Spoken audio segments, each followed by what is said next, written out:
stories making headlines this hour. North Korea executes leader Kim Jong-un's once powerful uncle, Jang Song-thaek, for attempting to overthrow the state and abusing his power. A group of foreign representatives from G20 nations and international finance organizations will visit the inner Korean Gaeseong factory park next week, a move largely expected to help attract foreign investment to the zone. Plus, the South Korean government unveils measures to boost trade and investment by easing regulations that hamper pending corporate spending plans. With these stories and more next on Primetime News.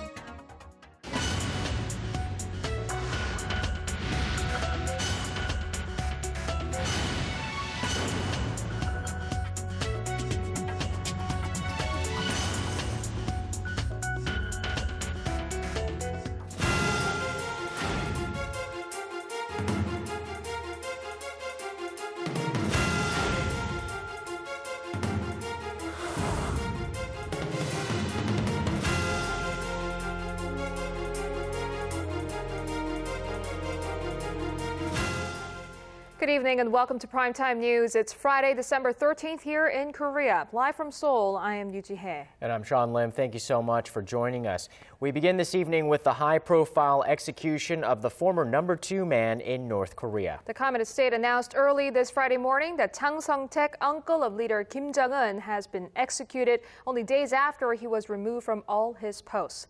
Our Hwang Ji-hye has the details.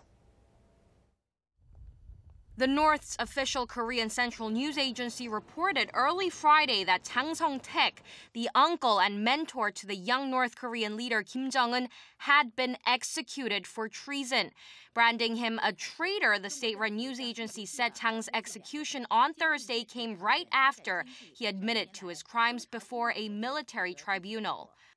Despicable, human scum Jang, who was worse than a dog, perpetrated thrice cursed acts of treachery in betrayal of such profound trust and warmest paternal love shown by the party and the leader for him.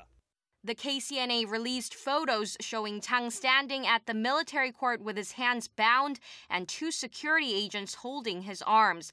The report said Jang had lost his mind due to his greed for power, believing he could overthrow the state if he could garner enough support from the military. Jang's arrogant attitude toward Kim Jong-un was also cited as a reason for his execution.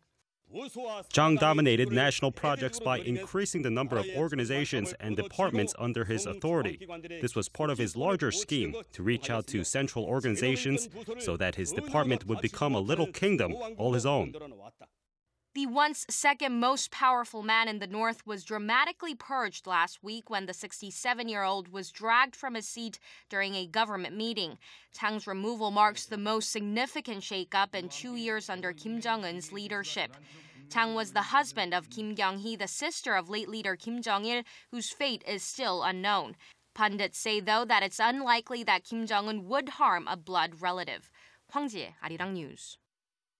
The head of South Korea's Parliamentary Intelligence Committee released additional information on what the nation's spy agency knew about Jang Song-thaek's execution. Our National Assembly correspondent Kim Yeon-ji has the details on how Jang may have been executed and what message the Kim Jong-un regime was trying to send.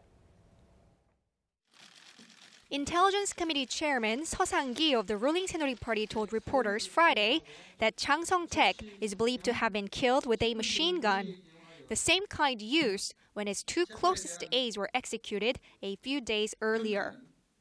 Representative Seo said the abrupt execution of Jang, once the second in command in North Korea, is believed to be aimed at terrorizing his followers.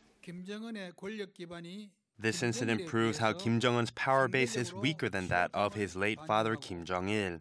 The sudden execution of Jang Song-thaek seems aimed at shutting out any internal controversy that may arise surrounding Jang.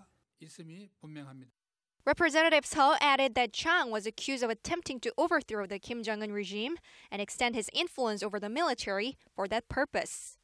He said the North Korean regime also accused Jang of colluding with foreign powers in order to present himself as a reformer.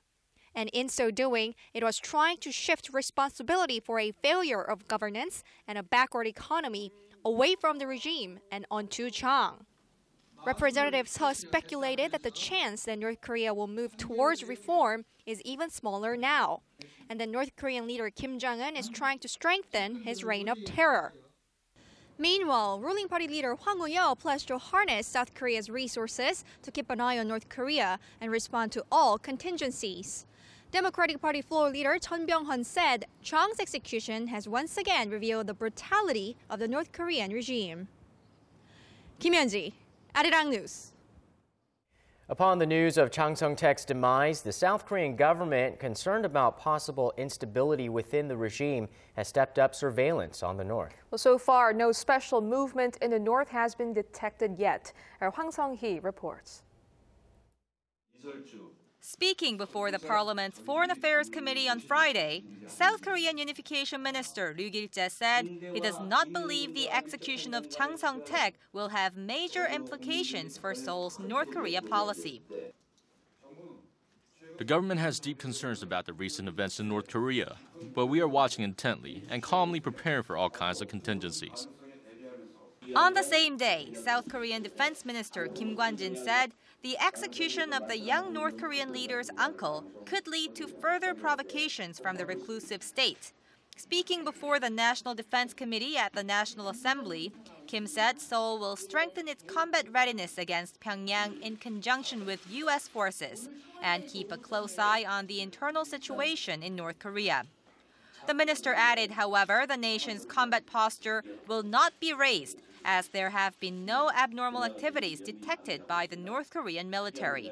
North Korea has a history of launching provocations as a means of maintaining internal unity. Experts in Seoul say a fresh military provocation by the North is unlikely, but add that Chang's execution stands to worsen inter-Korean ties. North Korea will react much more violently than in the past when they felt that their regime, their dignity, and their leader had been disgraced. Considering that, it is highly likely that inter-Korean ties will stiffen rather than soften down the road. Following a 2-hour-long emergency security meeting on Friday morning, the South Korean government vowed to closely follow the situation unfolding in North Korea while working closely with related countries and its allies. Hwang Sung-hee, Arirang News.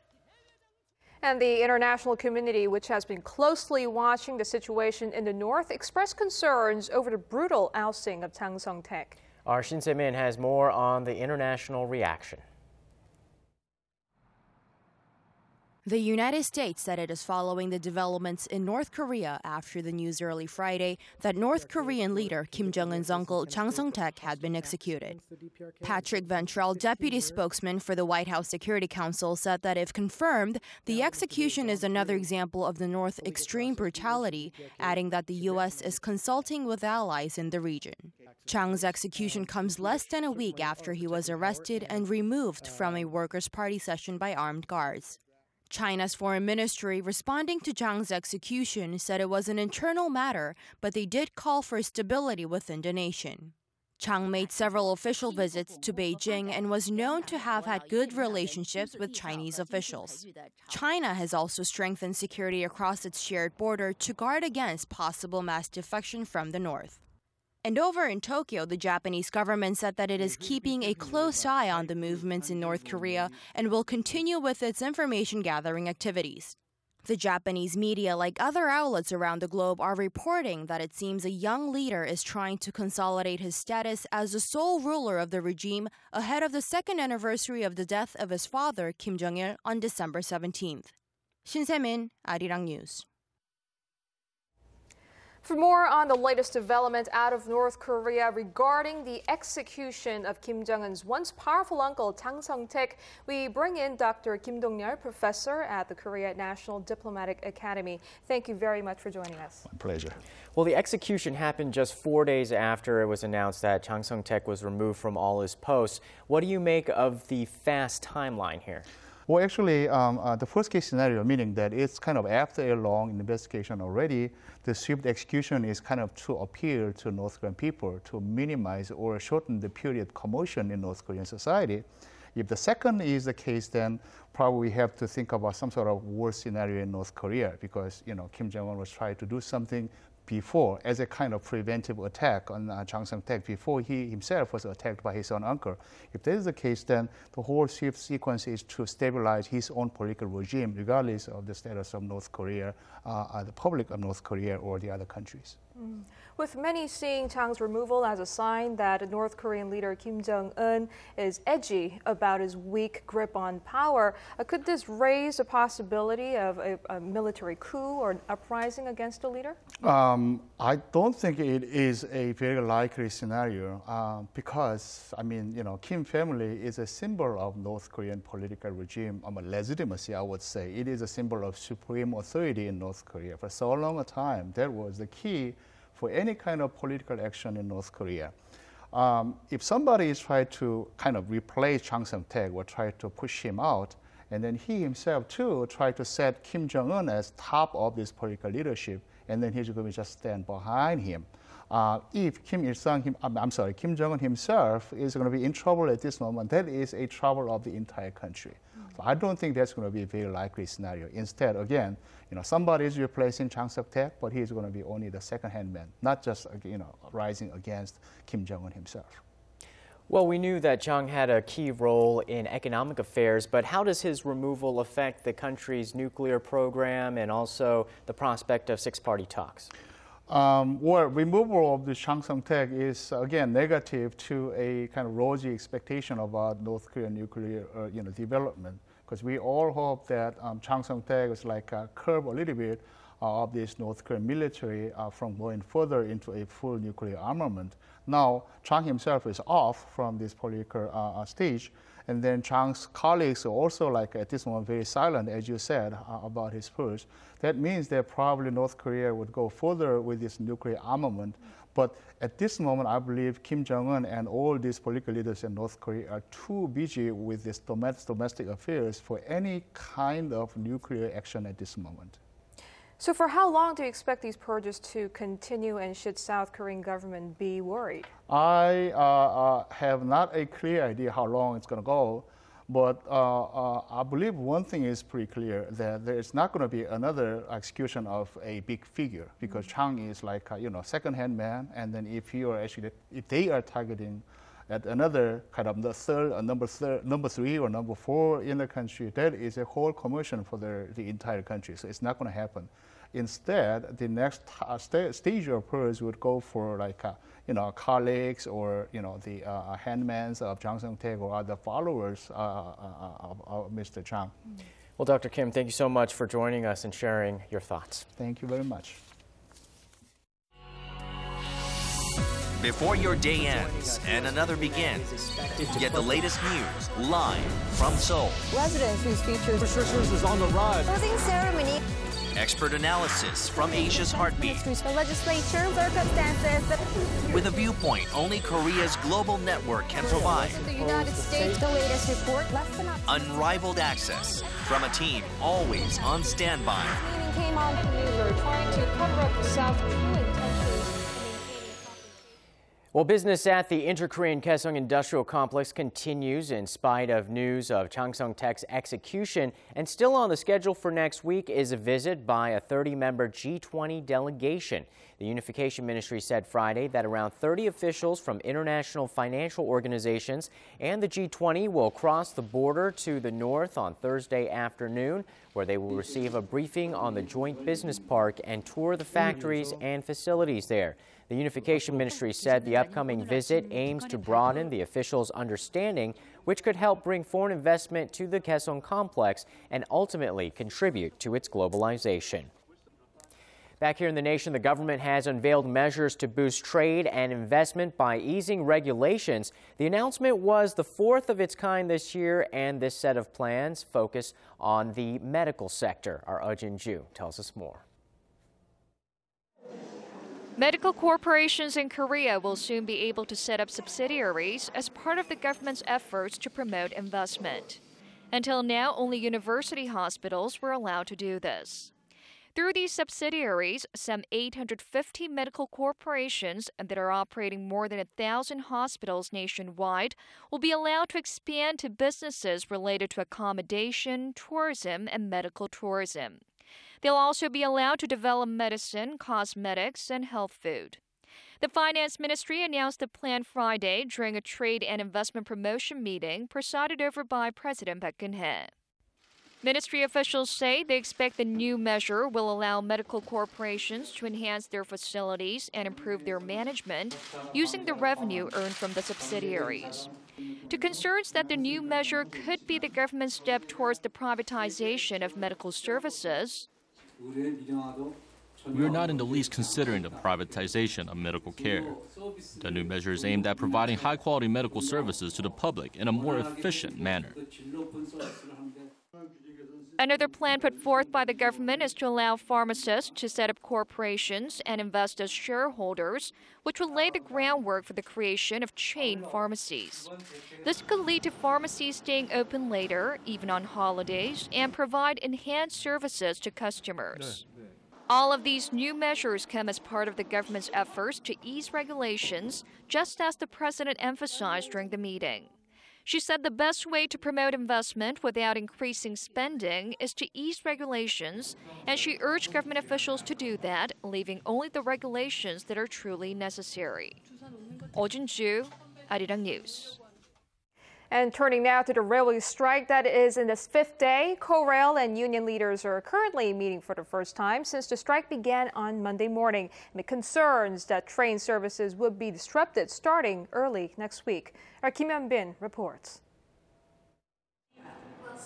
As a railway strike in Korea entered its fifth day, state-run railway firm Korail says all train services, including the high-speed KTX and subways, will be affected by the unionized action starting early next week. More than a third of Korail's workforce, some 8,300 people, is on strike, with most suspended from their positions without pay. Korail's management issued an ultimatum on Friday, saying that if striking workers did not return to work by the end of the day, they would all be removed from their positions. Korail said that service reductions are inevitable, as substitute workers and KTX engineers are becoming exhausted. The KTX is currently running normally, but service will be cut by 12% starting on Tuesday. Most regular train services, including the Semar and Mugunghwa, are running on restricted schedules, while freight services are running just at 30% of normal levels. Korail said it will run 6 additional freight trains starting Monday to prevent supply shortages, but experts say that if the strike continues, businesses will start running out of goods, especially coal and cement, soon. The union launched a strike on Monday to protest Korail's plan to establish an affiliate for a new KTX line. The union believes the plan will eventually lead to the privatization of Korail, mass job losses, and fare hikes, though Korail denies the claim. Kim Hyun-bin, Arirang News. By the year 2035, electricity consumption in Korea is set to double, and amid the recent debate to reduce our future reliance on nuclear power, the government may actually increase our reliance on the controversial power source. Dr. Seo Kyun-yeol, professor of nuclear engineering from Seoul National University, joins us now to talk about Korea's nuclear future. Welcome to the program. Pleasure. So Korea currently derives about 26% of its electricity from nuclear power. By 2035, when consumption is expected to double, the government has set a target of 29% reliance. Does this mean we're going to see a lot of investment continue into the nuclear industry? Pretty much, because currently we're talking about 23 plants in operation and 11 more to be constructed. So that means in terms of numbers, will be operating 44 plants by the year 2035. So pretty much of a healthy increase from whatever is currently being said. So how addicted is Korea to nuclear energy? Addicted may not sound too appropriate because actually it's rather a kind of must. Because when we have an alternative, then we can be thinking about something else, sort of energy mix. But if it comes to Korean nuclear power generation, we are running out of any options. So apparently it seems as if we're operating on nuclear out of a necessity, but many nations, including European nations in particular, have phased out nuclear power and operate 100% nuclear free. How did they do that, and can Korea benchmark that? It's a good point, because actually If it comes to Germany, for example, we're talking about Europe. In Europe, the electricity grids are all put together. If Germany goes short of electricity, they can readily import hydropower from Sweden, Norway, or from nuclear power from the bordering France. It's just a free country. So they can do those things right away. And also they have healthy reserves, like 50%, 50, rather than 5%, which is our case. So those two things really help push those countries to go without nuclear. That's a possibility. But if it comes to Korea, we're in no position of importing electricity from North Korea or South Sea, North, East Sea. Just we're an island. We cannot be doing anything more than just generating out of our own pockets. So that's a different story. All right. Well, Professor Seo, thank you so much again for sharing your insights on this tonight. Thank you for having me.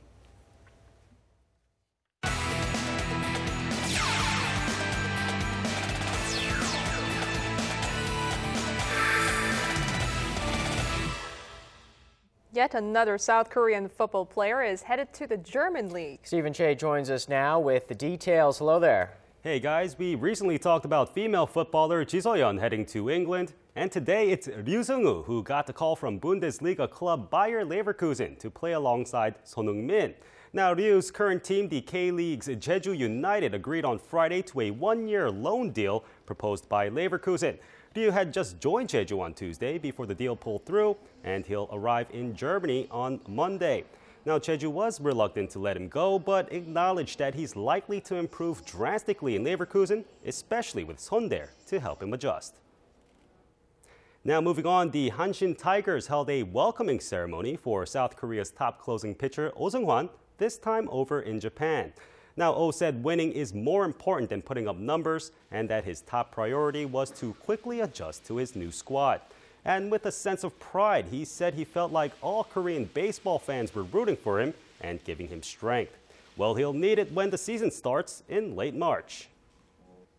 Now let's get to Friday's matchups in the KBL, starting with the KT Sonic Boom taking on the Goyang Orions at home in Busan. Now the Sonic Boom look to make it 3 in a row. The Orions struggle to find the rhythm, but they're in sync to start off, taking a 39-33 lead into the half.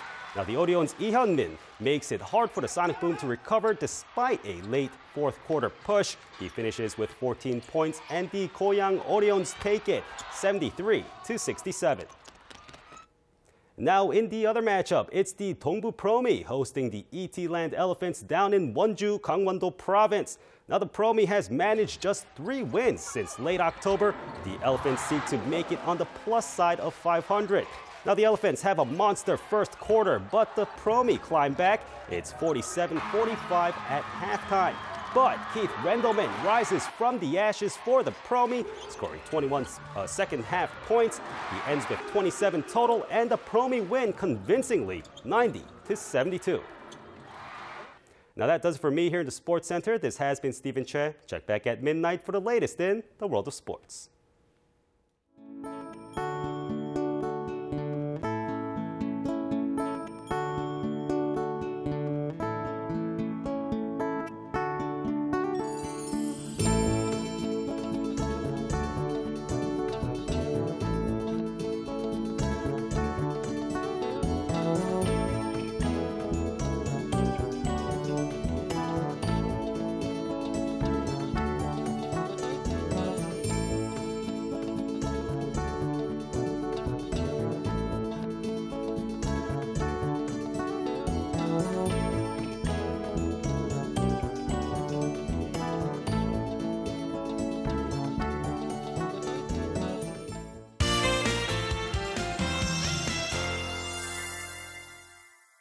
It was a cold day here in Korea with cold wave watches in effect in some regions. For details, let's go over to our Kim Bo-kyung at the Weather Center. Bo-kyung, hello.